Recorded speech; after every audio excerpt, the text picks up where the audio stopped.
Bonjour, aujourd'hui Une saison en enfer d'Arthur Rimbaud, publié en 1873. Ce texte se présente comme une sorte de confession poétique, une exploration des tourments intérieurs de l'auteur, de ses expériences de révolte, de désespoir et de recherche de sens.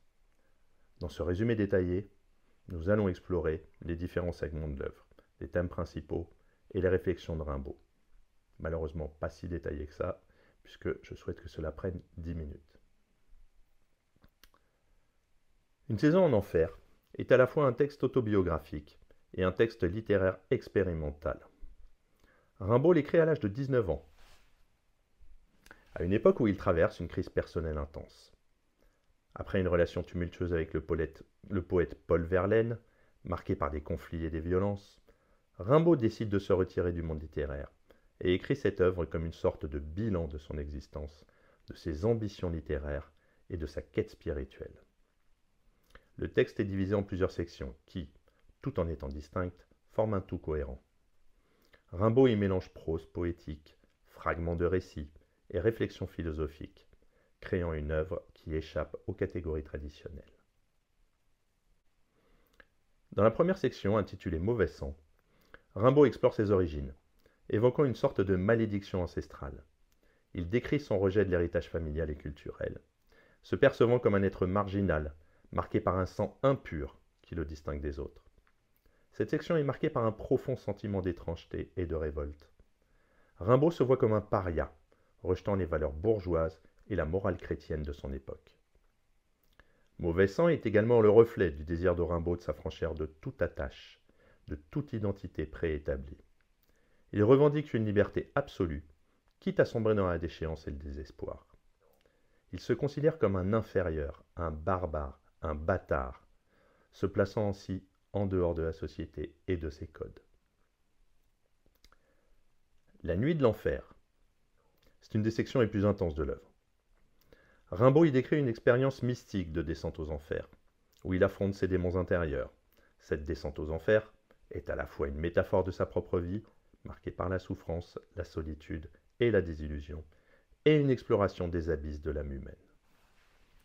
Rimbaud évoque ici les thèmes de la damnation, du péché et de la rédemption. Il se voit comme un damné, condamné à errer dans les ténèbres de l'existence. Pourtant, il y a aussi dans cette section une quête de salut, une tentative de trouver un sens à cette souffrance. Et il oscille entre la tentation du nihilisme et l'espoir d'une rédemption possible. Dans les sections intitulées Délire 1 et Délire 2, Rimbaud aborde sa relation tumultueuse avec Paul Verlaine.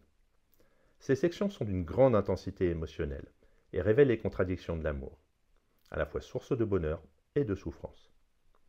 Délire 1 est écrit au point de vue de la Vierge folle, une figure féminine qui pourrait être une allégorie de Verlaine ou de Rimbaud lui-même. Ce texte évoque la folie amoureuse, l'obsession et la destruction que cette passion entraîne. Rimbaud y explore les thèmes de la trahison, de la jalousie et de la violence, montrant comment l'amour peut conduire à la perte de soi. Délire 2, où Rimbaud adopte le rôle de l'époux infernal, prolonge cette réflexion sur l'amour, mais avec une perspective plus sombre encore. L'amour est ici présenté comme une malédiction, un enfer sur terre. L'auteur y exprime son amertume, son désenchantement et son désir de se libérer de cette emprise destructrice. Dans l'impossible, Rimbaud se penche sur sa quête de l'absolu, une quête qui s'avère finalement impossible à atteindre. Cette section est marquée par une profonde réflexion philosophique sur le sens de la vie, sur la recherche de la vérité et sur l'incapacité de l'homme à saisir l'infini. Rimbaud y exprime son désespoir face à l'absurdité de l'existence, son rejet des illusions religieuses et morales, et son désir de trouver une vérité au-delà des apparences. Pourtant, il se rend compte que cette quête est vaine, que l'absolu est hors de portée et que toute tentative de l'atteindre ne mène qu'à la désillusion. Le texte reflète l'influence du nihilisme et de la pensée existentialiste, bien que ces termes n'étant pas encore en vogue à l'époque de Rimbaud.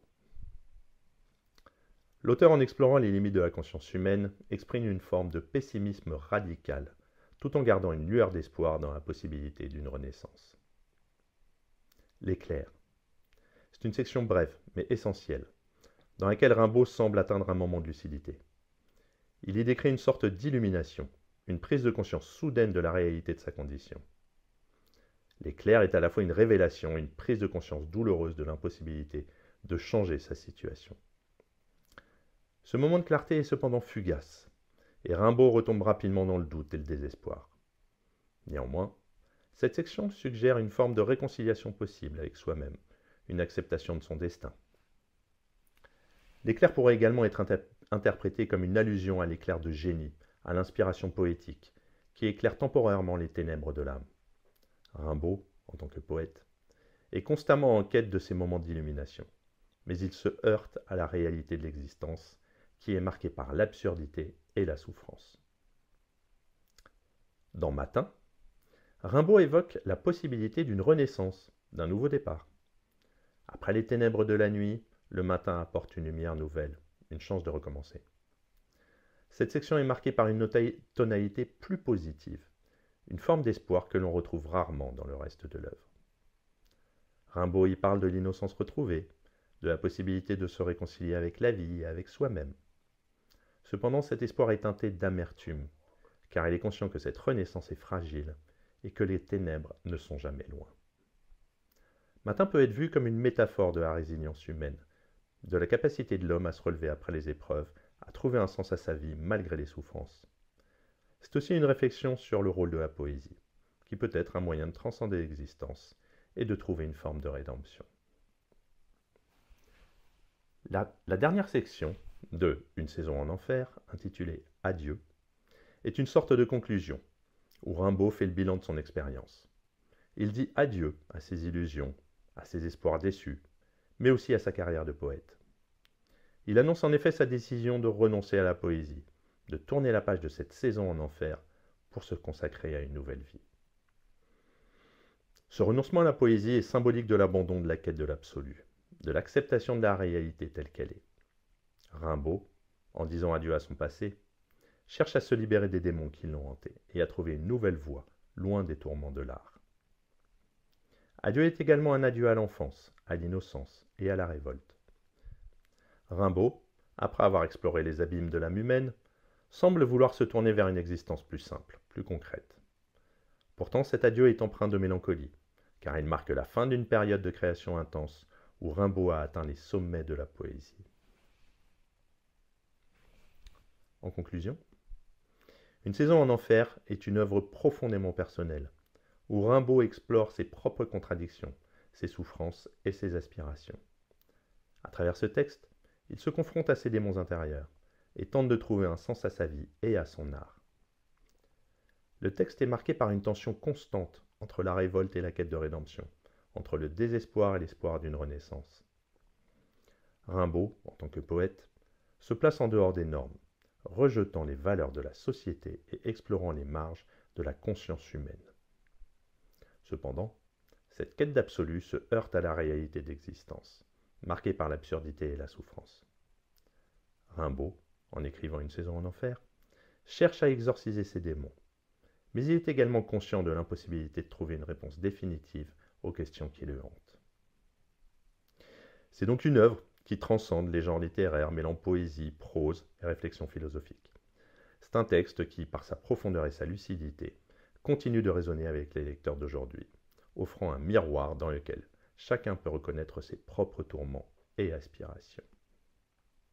À bientôt!